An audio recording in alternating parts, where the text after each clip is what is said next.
오늘 누가복음 11장 1절부터 4절까지 말씀으로 기도할 때 이렇게 하라, 기도할 때 이렇게 하라, 이런 제목으로 말씀의 은혜를 나누고자 합니다. 기도를 어떻게 하느냐, 신앙생활하는 모든 성도가 늘 궁금해하는 질문입니다. 우리는 누구나 기도를 잘하고 싶고 그렇게 되기를 원합니다. 그래서 대표 기도라도 시키면 어떤 분들은 교역자들에게 협박 아닌 협박을 합니다. 이렇게 협박을 해요. 저 대표 기도 시키면 다음 주부터 교회 안 나옵니다. 하여간 이 목회자한테 제일 무서운 말이 교회 안 나오겠다는 거예요. 그러니 교역자들이 심장이 약해서 어떻게 그런 분들을 대표 기도를 시키겠어요. 제가 심장이 엄청 약합니다, 여러분. 하도 그냥 여러분이 겁을 줘가지고. 그래도 우리 교회 성도들은 자신의 기도 순서를 특별한 경우를 제외하고 잘 맡아주세요. 오늘도 우리 백판희 권사님이 대표 기도하셨습니다만 기도 참 잘하시죠? 네, 박씨 옆에 백씨라서 그래요. 여러분, 2025년 대표 기도문을 교회 홈페이지에 올리고 있는데 기도문을 읽을 때마다 제가 감동을 많이 받습니다. 여러분도 한번 홈페이지에 들어가 보시면 금년도 기도, 여러분이 하신 기도문을 비롯해서 대표 기도하신 분들 기도문이 다 올라가 있어요. 다 특색이 있고 자신의 신앙 고백이 들어 있습니다. 사실 기도는 잘하고 못하고 이런 것은 없어요. 기도는 기도입니다. 그냥 기도는 기도예요. 제 개인적으로 성도들에게 늘 부탁드리고 싶은 것은 기도를 잘하려고 하지 말라는 거예요. 기도를 잘하려고 하지 말아라. 왜냐하면 기도를 잘하려고 하다 보면 미사여구가 들어가게 되고 다른 사람을 의식하게 됩니다. 기도는 하나님과 뭐라고요? 대화예요. 대화. 따라서 기도는 하나님과 대화입니다. 네. 우리가 친구를 만나서 이야기할 때, 자 친구야, 이제부터 우리 이런 주제로 이야기하자. 아니야, 지금은 내가 이야기할 테니까 조금만 기다려줘, 듣기만 해, 이렇게 말하지 않죠. 친구와 만나서 이야기하게 되면 서론 본론 결론이 없어요. 그냥 뭐라고 얘기하는데 얘기가 재미있죠. 그렇죠? 좋은 친구 만나면 그냥 얼굴만 봐도 좋아요. 그리고 그냥 이 말도 되지 않는 이야기를 막 하죠. 서로 만나서 밑도 끝도 없이 이런저런 이야기가 이어집니다. 그래도 깔깔 웃고 심지어 눈물을 흘리고 꼭 정신병자처럼 이야기에 푹 빠지게 돼요. 그냥 서로 이야기하죠. 그러다 보면 시간이 어떻게 가는지를 모릅니다. 우리 여성분들은 그렇게 서너 시간 얘기하고 가면서 그런다잖아요. 못다한 얘기는 다음에 만나서 하자. 대단해요, 하여간 여성분들. 사랑하는 성도 여러분, 기도는 하나님과 뭐라고요? 대화라고 했습니다. 그러므로 우리는 내 마음에 있는 모든 것을 숨김없이 하나님께 펼쳐놓아야 돼요. 마태복음 6장 5절 6절 7절에서 예수님은 제자들에게 기도에 관하여 가르쳐 주십니다. 그러면서 계속해서 나오는 중요한 낱말이 있어요. 너희는 기도할 때, 너는 기도할 때, 기도할 때 등이에요. 예수님은 제자들에게 기도할 때 어떻게 해야 하는지를 알려주십니다. 그런데 우리가 기도할 때 잊지 말고 명심해야 하는 중요한 사실이 있어요. 바로 이 부분이에요. 같이 읽습니다. 너희는 이방 사람들처럼 기도하지 말라.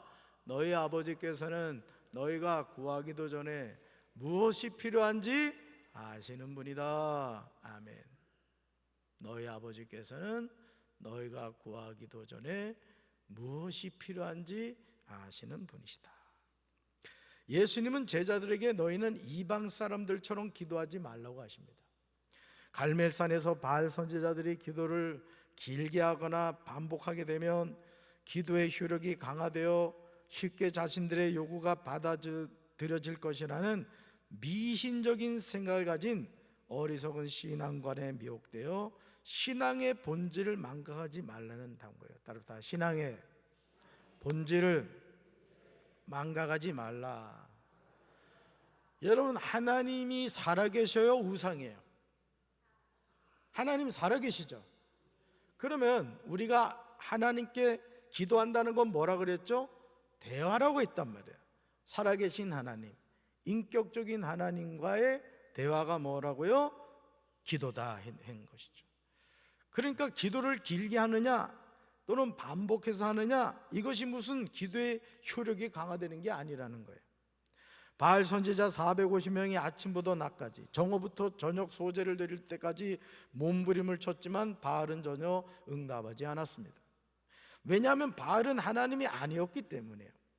여러분이 아파트 현관에 가시면 이 번호키를 하시잖아요, 그죠? 번호키, 손바닥 딱 갖다 대면, 예를 들어 저희 같은 경우도 이제 우리 김영일 장로님이 예전에 번호키를 해주셨는데 손바닥을 딱 갖다 대면 번호가 뜬단 말이에요. 그러면 띵띵띵띵 별표 누르면 띠리리링, 주인님 오셨습니까? 문이 열린단 말이에요. 근데 거기서 두 손을 들고 주여 삼창 기도하면 돼요, 안 돼요? 네, 그런 사람은 가까운 정신과에 가야 된단 말이에요. 기도도 마찬가지인 거예요. 기도도 주님이 우리에게 가르쳐 주신 대로 하면 되는 거예요. 무슨 거기서 뭐 미사여구를 붙이려 할 필요도 없고 남의 귀에 들리기 아주 좋은 얘기를 할 필요 없단 말이죠. 기도 잘하셨습니다, 뭐 이런 얘기 들을 욕심 낼 필요 없다는 것이죠. 여러분, 바알은 하나님이 아니었기 때문이에요. 그러나 선지자 엘리야는 무너진 여호와의 제단을 수축하고 돌 12개를 취하고 그 돌로 제단을 쌓고 여호와의 이름을 부릅니다. 그러자 여호와의 불이 하늘로부터 내려서 번제물과 나무와 돌과 흙을 태우고 도랑의 물을 핥았습니다. 모든 백성이 보고 엎드려 말했어요. 이렇게요, 읽어봅시다. 여호와 그는 하나님이시다. 여호와 그는 하나님이시다. 할렐루야. 뭘 깨닫게 된 거예요? 아, 바알이 하나님이 아니구나, 여호와가 하나님이시구나, 이걸 깨닫게 된 거예요. 아멘이십니까? 얼마나 멋진 승리예요. 여호와가 뭐라고요? 하나님이시란 말이에요. 살아계신 하나님. 기도는 하나님을 설득하는 것이 아닙니다. 기도는 우리의 요구를 관철하는 것도 아니에요. 기도는 내 욕심을 채우는 방편도 아니에요. 하나님이 원하시는 기도가 무엇인지 마태복음 6장 33절에서 예수는 분명하게 말씀하셨어요. 말씀 같이 읽습니다. 그런즉 너희는 먼저 그의 나라와 그의 의를 구하라. 그리하면 이 모든 것을 너희에게 더하시리라. 아멘. 기도는 하나님께 자신의 문제를 직접 아뢰는 것으로 인간으로서는 가장 숭고하고 아름다운 일이에요. 그래서 여러분, 찬송가 내 기도하는 그 시간, 그때가 가장 즐겁다, 이게 몇 장이야? 예? 364장이래요. 여러분 한번 찾아봅시다. 이 기도와 관련돼서 참 이 찬송가 가사가 아주 우리에게 중요한 걸 얘기하고 있어요. 찬송가 364장. 예. 자, 1절 가사 한번 읽어볼까요? 1절 가사. 내 기도하는 그 시간, 그때가 가장 즐겁다. 이 세상 근심 걱정에 얽매인 나를 부르사 내 진정 소원 주 앞에 낱낱이 바로 아뢰어 큰 불행 당해 슬플 때 나 위로받게 하시네. 뭐 할 때요? 기도할 때. 자, 2절 읽어봐요. 내 기도하는 그 시간 내게는 가장 귀하다.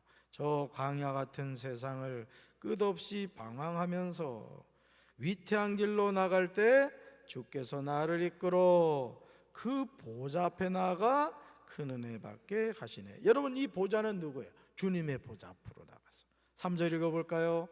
내 기도하는 그 시간 그때가 가장 즐겁다. 이때껏 지은 큰 죄로 내 마음 심히 아파도 참 마음으로 뉘우쳐 다 숨김없이 아뢰면 주 나를 위해 복주사 새 은혜 부어 주시네. 기도는 뭐예요? 참 마음으로 뉘우쳐 다 숨김없이 아뢰는 시간이란 말이에요. 4절 읽어볼까요? 내 기도하는 그 시간 그때가 가장 즐겁다. 주 세상에서 일찍이 저 요란한 곳 피하여 빈들의 서나 산에서 온 밤을 새워 지내사 주 예수 친히 기도로 큰 본을 보여주셨네. 아멘. 예수님도 기도하셨다는 거예요. 기도의 본을 보여주셨다는 거예요. 여러분, 기도는 하나님과 뭐라고요? 대화라고 했단 말이에요. 그러니까 우리 예수님도 아버지 하나님과 대화하는 삶을 살았다. 아멘. 그러므로 기도는 구제보다 더 즉각적으로 하나님과의 관계에 호소하는 거예요. 그래서 여러분들이 평소에 하나님과의 이 관계를 잘 유지해야 되는 이유가 어디 있느냐? 기도는 하나님과의 대화이기 때문에 여러분, 생판 모르는 사람이 뭐 이렇게 도와달라면 도와줍니까? 도와주지 않죠. 그러나 여러분 자녀가 엄마 나 돈 얼마 필요해 보내주세요 하면 보내준단 말이에요. 왜? 내 새끼니까. 기도는 그런 거예요. 그래서 평소 우리가 하나님과의 영적인 관계를 잘 유지하고 살아갈 때 하나님께 우리가 어떤 것을 구할 때 하나님 응답해 주신다는 거죠. 할렐루야. 그러므로 우리는 기도를 더 진지하게 받아들여야 합니다. 예수님은 우리에게 기도할 때 이렇게 말씀하세요. 외식하는 자와 같이 하지 말라. 기도할 때 내 골방에 들어가 문을 닫고 은밀한 중에 계신 누구한테? 내 아버지께 기도하라는 거예요. 이웃 아버지가 아니라는 거. 내 아버지. 우리 예수님이 말씀하니까 내지 나에게는 내가 되잖아요, 그죠? 골방에 들어가 문을 닫고 은밀한 중에 계신 내 아버지께 기도하라. 이거 뭘 말하죠? 기도는 나와 누구와의 사이에서, 하나님과의 사이에서의 대화라 이 얘기예요. 아멘이십니까? 그 다른 사람 신경 쓸 필요가 있다 없다? 없다는 거예요. 또 이렇게 말씀해요. 기도할 때 이방인과 같이 중언부언하지 말라. 여러분, 이 바알 선지자들이 했던 행위가 바로 중언부언한 거란 말이에요. 바알이여 우리에게 응답하소서, 바알이여 우리에게 응답하소서. 이게 바로 중언부언이죠. 누가복음 11장 1절에서 예수님이 어떤 곳에서 기도하고 계셨는데 기도를 마치셨을 때 예수님의 제자들 가운데 한 사람이 예수님에게 이렇게 말했어요. 읽어볼까요? 주님, 요한이 자기 제자들에게 기도한 것을 가르쳐 준 것 같이 우리에게도 그것을 가르쳐 주십시오. 아멘. 우리에게도 그것을 뭐예요? 기도를 가르쳐 달라는 거예요. 기도를. 사랑하는 성도 여러분, 누가복음 11장 1절에서 한 가지 중요한 사실을 알게 되죠. 그것은 세례 요한이 자기 제자들에게 기도하는 것을 가르쳐 줬다는 거예요. 그래서 사실은요, 우리 교회 학교에서 예를 들어 뭐 유치부교회, 어린이교회, 청소년교회, 청년교회에서 우리 교육자들 또 우리 부장과 교사들이 아이들에게 꼭 가르쳐줘야 되는 것이 기도입니다. 기도. 여러분, 기도의 손가락 기억하시죠? 기도의 손가락. 오른손 이렇게 펴봐요. 오른손 들어봐요. 손 집에 놓고 온 분도 없죠? 첫째 뭐예요? 하나님 아버지. 두 번째 감사합니다. 세 번째 용서해 주세요. 네 번째 간구. 마지막 예수님 이름으로 기도합니다. 이걸 뭐라 그래요? 기도의 손가락이래. 기도의 손가락. 첫째 뭐라고요? 두 번째 감사합니다. 세 번째 용서해 주세요. 네 번째 간구. 소원이 있어요. 응답해 주세요. 다섯 번째 예수님 이름으로 기도합니다. 가르쳐 줘야 돼요. 그래서 손자 손녀들이 할아버지 할머니 찾아오면은 자꾸 그 사탕이나 이런 거 주지 말고 기도를 가르쳐 주라는 말이에요. 기도를. 그래서 그 아이들이 어릴 때부터 기도하는 것을 배워야 돼요. 이번에 우리 유치부계 여름 성경학교를 하는데 제가 감동받은 게 뭐냐면, 아이고 애들이 말이죠, 무릎을 착 꿇고 있는데 그냥, 사실은 뭐 저 같은 경우는 저희 그 고향 장하동 교회 같은 경우 제 아버지가 대목이셔서 제 아버지가 지었거든요. 그 고향 교회를. 그 마룻바닥을 이렇게 놨단 말이에요. 지금처럼 의자에 안 앉았단 말이에요. 그러니까 예배드리면 무조건 기도할 때는 무릎 꿇는 걸로 알았어요. 저는 장단지가 굵어가지고요, 얼마나 힘든지. 그래서 내 기도하는 그 시간, 그때가 가장 즐거운 게 아니라 너무 고통스러운 거예요, 사실. 그래가지고 이 의자가 생긴 거야, 저 때문에. 전 그렇게 생각을 해요. 근데 아이들이 이렇게 무릎을 꿇고 있는데요, 그 모습을 보는데 너무너무 감동이 돼요. 너무너무. 여러분, 세례 요한이 자기 제자들에게 기도하는 것을 가르쳐 줬어요. 그리고 당시 어떤 종교 공동체에서 지도자들이 기도를 가르치는 것은 일반적인 것이었다고요. 랍비들은 자기의 제자들에게 기도문을 만들어 준 일이 있었고요, 일반 유대인들도 정시의 일정한 형태의 기도문으로 기도하였습니다. 그러므로 이런 상황에서 예수님의 제자들도 예수님을 중심으로 하는 그들의 공동체를 특징 지어줄 수 있는 기도를 원했던 거예요. 우리도 예수님의 제자니까 예수님이 기도를 가르쳐 주세요. 그럼 우리도 그렇게 기도할게요. 지금 제자들이 이렇게 말하는 거예요. 제자들의 요청을 들으신 예수님은 누가복음 11장 2절에서 지체하지 않고 기도를 가르쳐 주세요. 이게 뭐죠? 주기도문이란 말이에요. 주님의 기도란 말이에요. 주님의 기도. 주님의 기도할 땐 떨어뜨리면 안 돼요. 주님의 붙여서 기도해야 돼요. 이재철 목사님 책에 보면 그렇게 나와요. 자, 예수님이 가르친 기도예요. 읽어봅니다. 예수께서 이르시되 너희는 기도할 때 이렇게 하라. 아버지여, 이름이 거룩히 여김을 받으시오며 나라가 임하시오며 우리에게 날마다 일용할 양식을 주시옵고 우리가 우리에게 죄 지은 모든 사람을 용서하오니 우리 죄도 사하여 주시옵고 우리를 시험에 들게 하지 마시옵소서 하라. 아멘. 예수는 제자들에게 너희는 기도할 때 이렇게 하라고 분명하게 말씀하십니다.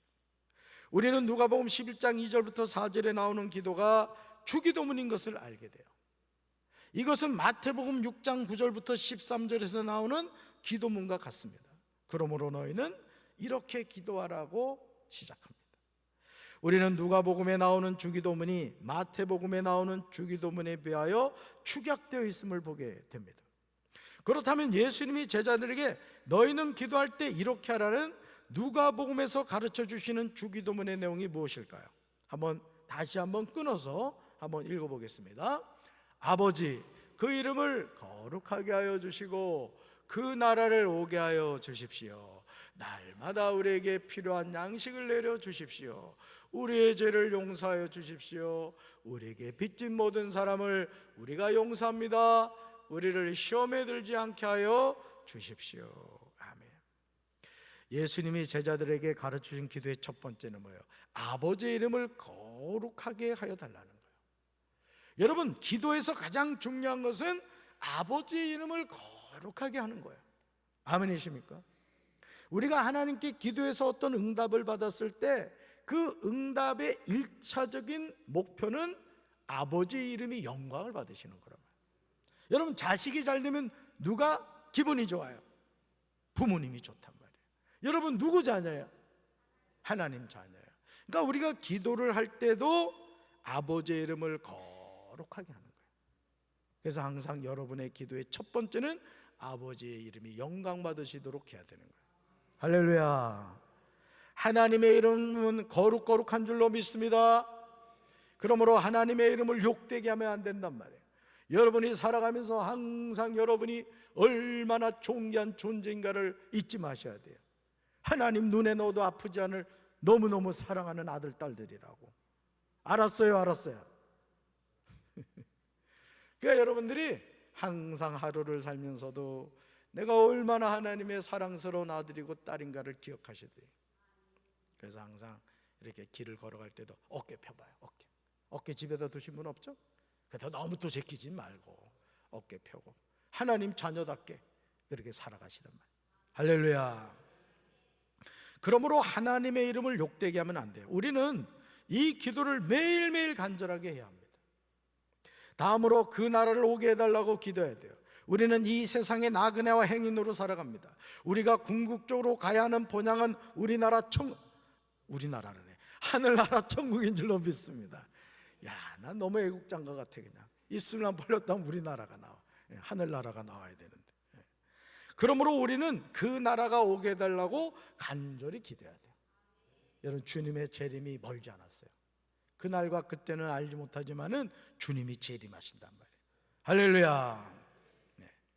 아버지 이름을 거룩하게 해달라는 기도와 그 나라를 오게 해달라는 기도는 주기도문에서 수직적인 관계, 즉 하나님과 나의 관계에서의 기도입니다. 그러나 이어지는 기도의 내용은 나와 이웃과의 관계에서 오는 기도의 내용이에요. 그러니까 여러분, 우리 하나님께서 시내산에서 모세를 통해 이스라엘 백성에게 뭘 주셨어요? 10계명을 주셨죠. 1계명부터 4계명은 누구와의 관계? 하나님과 나와의 관계, 수직적인 관계. 5계명부터 10계명은 누구와의 관계? 나와 이웃과의 관계. 이걸 뭐라 그래요? 십자가 신앙이라고 해요. 십자가 신앙. 그런데 이 주기도문에도 수직적인 관계와 수평적인 관계가 있다는 거예요. 먼저 날마다 우리에게 필요한 양식을 내려달라고 기도해야 돼요. 이것은 이스라엘 백성이 광야에서 매일 만나와 메추라기를 공급받았듯이 우리 일상의 양식을 위하여 간구하라는 뜻이에요. 읽어봅시다. 하나님은 우리의 필요를 채워주십니다. 아멘. 그러니까 여러분들이 날마다 하나님께 이걸 구하셔야 돼요. 물론 육의 양식을 위해서도 기도하시지만은 신령한 양식, 하늘의 만나를 내려달라고 기도하셔야 돼요. 아멘이십니까? 사랑하는 성도들, 우리는 살아계신 하나님께 매일 우리의 죄를 용서해달라고 기도해야 돼요. 따라합시다. 나의 죄를 용서하여 주옵소서. 아멘. 구원파처럼 한 번 구원받으면 다시는 회개할 필요가 없다, 이건 거짓말이에요. 그래서 구원파는 이단인 거예요. 우리는 매일매일 회개해야 되는 거예요. 아멘이십니까? 네. 제가 이 말씀을 드리는 이유 아시죠? 여러분이 여러분을 아시잖아요. 오늘 하루 동안 얼마나 죄된 삶을 살았는가를 아시잖아요. 그래서 예수님의 보혈로 우리는 무시로 씻어야 돼요. 아멘이십니까? 그래서 대표 기도를 못 하시는 분들은 이 주기도문을 반복해서 하셔도 돼요. 예수님이 가르치신 기도예요. 그래서 여러분 성경 찬송 앞에 보면은 이 주기도문이 있단 말이에요. 개역 개정판이 있고 세번역으로 있어요. 우리 교회는 이제 세번역으로 주기도문을 합니다. 또 사도신경도 마찬가지예요. 여러분 사도신경이 뭐냐면 우리가 믿는 신앙의 고백이에요. 그래서 우리 지금 그 강찬범 목사님이 이 사도신경을 가지고 이제 청년께서 말씀을 전하고 계시던데, 사실은 이 사도신경과 주기도문에 우리 신앙의 모든 게 다 들어있어요. 아멘. 맨날 암송을 하는데 이게 뭔 뜻인가 생각 안 하셨지? 중요한 겁니다. 그래서 대표 기도를 못 하시는 분들은 이 주기도문을 자꾸 이렇게 반복하다 보면은 기도의 어떤 공식, 아까 5손가락, 기도의 5손가락, 하나님 아버지 감사합니다, 용서해 주세요, 간구, 예수님의 이름으로 기도합니다. 사실은 이 5가지 손가락에 기도의 요소가 팍팍팍팍 들어가는 거예요. 아멘이십니까? 뭐 그렇다고 꼭 그걸 다 넣어야 될 이유는 없어요. 상황에 따라서는 뭐 건너뛸 수도 있습니다만 이제 그렇다는 것이죠. 자, 그런데요, 하나님께, 살아계신 하나님께 우리가 매일 우리의 죄를 용서해 달라고 기도해야 되는데, 이 용서의 전제 조건이 있어요. 우리가 하나님께 우리의 죄를 용서해 주세요 이런 간청을 하기 전에 전제 조건이 있는데, 그게 뭐냐? 바로 이거예요. 우리에게 빚진 사람을 우리가 뭐합니다? 용서합니다. 용서합니다. 우리가 우리에게 죄진 모든 사람을 용서해야 하나님께서 우리 죄가 사함을 받나요? 하나님께 우리 죄가. 이게 참 쉽지 않아요. 우리 성도들 가운데도 제가 이제 내립교회에서 부목사 생활할 때 강권사님이셨어. 그분이, 제가 지금 기억하기로는 그분이 78세 정도 되셨어요. 머리가 아주 하였어요 그냥. 근데 신방을 가서 이 권사님하고 이제 신방을 하면서 이런저런 얘기를 하는데 너무너무 속상한 일을 당하신 거야. 누구한테 사기를 당했어. 그런데 그 일이 어제 일처럼 너무 생생하게 리얼하게 저한테 얘기를 하시는 거야. 그래서 제가 알았잖아요. 우리 여성분들은 이 뇌에 특별한 저장 장소가 있구나. 어떻게 이렇게 어제 일처럼 다 기억을 할까? 그래서 제가 그때 그 가정에 말씀을 들고 갔는데, 그 말씀이 마태복음에 나오는 이 주님의 기도, 주기도문이었어요. 근데 그 주님의 기도 가운데 용서에 대한 부분이었어. 그래서 제가 첫 번째 이 부목사 생활을 하는데 대신방을 해야 되는데, 뭐 개척해서 뭐 신방다운 신방을 해봤겠어요. 그 하나님이 지혜를 주시는데 어떤 지혜를 주시냐면은 마태복음 1장 1절부터 이제 말씀을 끊는 거야. 그래서 예를 들어 이제 담비한테 이제 목사님이 신방을 가면 이제 이게 처녀한테 이 마태복음 이 낳고 하면 안 되는데, 뭐 어쨌든 하여간 잘라서 이렇게 갔단 말이에요. 근데 그때 제가 깨달은 게 뭐냐면, 저는 그때 하나님의 말씀이 살아있다는 것을 알게 됐어요. 장로님 아내 권사님들이 교우장이라고 해가지고 이제 같이 이렇게 신방을 다녔는데, 여러분 어떻게 순서가 될지 모르잖아요, 그죠? 근데 이상하죠. 어떤 경우에는 예를 들어 백권사님 신방을 먼저 해야 되는데 이유가 어떻게 돼가지고 전영신 권사님을 먼저 하게 됐어. 야, 근데 이상하게 그 가정에 팍팍 꼽히는 말씀인가. 그러면 나중에요, 제가 아주 신령한 목사라는 그런 얘기를 들었습니다. 여러분 표정이 별로 안 좋으신 것 같은데, 그래서 제가 그때 깨달았어요. 하나님의 말씀은 말씀으로서 일하시는구나. 그 권사님한테 제가 이 용서에 대한 말씀을 했거든요. 왜? 우리가 우리에게 죄 지은 자를 사하여 준 것 같이 우리 죄도 사하여 주시고, 선행적인 것이 뭐예요? 먼저 용서해 줘야 하나님이 우리를 용서해 주신다 이거예요. 아멘이십니까? 그래서 제가 그때 권사님한테, 권사님 외남 될 수 있습니다마는 권사님 마음속에 있는 그 용서하지 못하는 마음을 이제는 용서하셔야 됩니다. 그래야 권사님이 하나님께 용서받아요. 제가 그 말씀을 드렸어요. 저는 오늘 이 밤에 우리 성도들에게도 동일한 말씀을 드리겠습니다. 여러분이 누군가를 용서하지 못한 사람이 있다면 제가 분명히 말씀드리지만 여러분도 용서를 못 받아요. 왜?